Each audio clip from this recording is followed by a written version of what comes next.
We do begin the readout tonight with the reckoning that's looming for Donald Trump now that a grand jury has been impaneled in New York.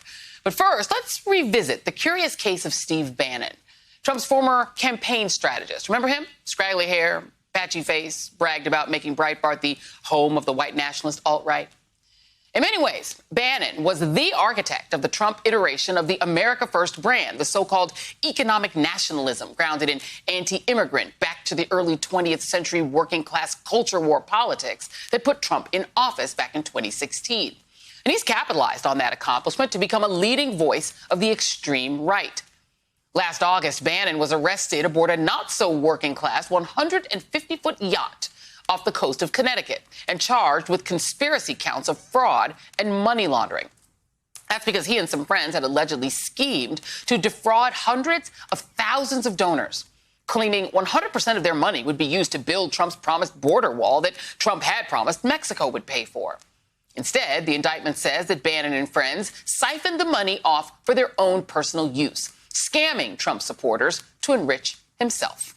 In other words, Bannon preyed on the very same disaffected working-class voters that he and Trump claim to represent. Of course, Trump doesn't care about those people any more than Bannon does. He pardoned Bannon in the final hours of his presidency, not so much Bannon's fellow defendants who still face federal fraud charges or the hundreds of Trump diehards who stormed the Capitol and now face possible prison time. Now let's fast forward to this week, when the judge in Bannon's case reluctantly dismissed the indictment against him. Notably, she cited the precedent that a pardon implies guilt, because if there be no guilt, there is no ground for forgiveness.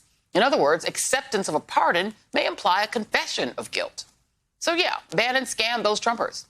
Now, let's take a moment to remember that a presidential pardon only covers federal crimes. It cannot protect a would-be defendant from state charges.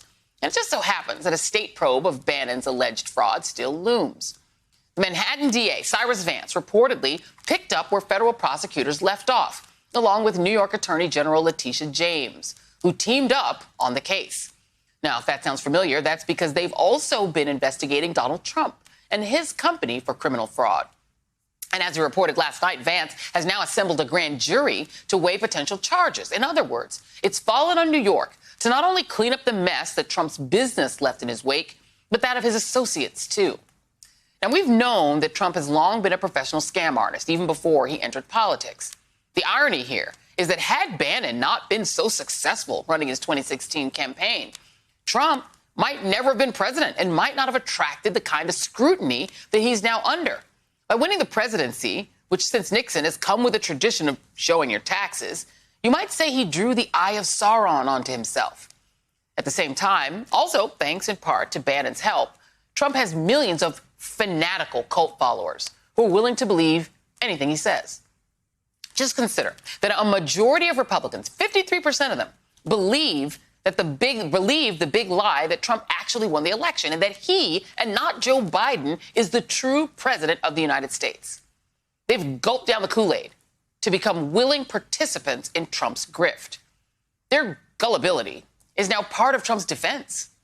He's using his voters as cover in a vain attempt to escape accountability.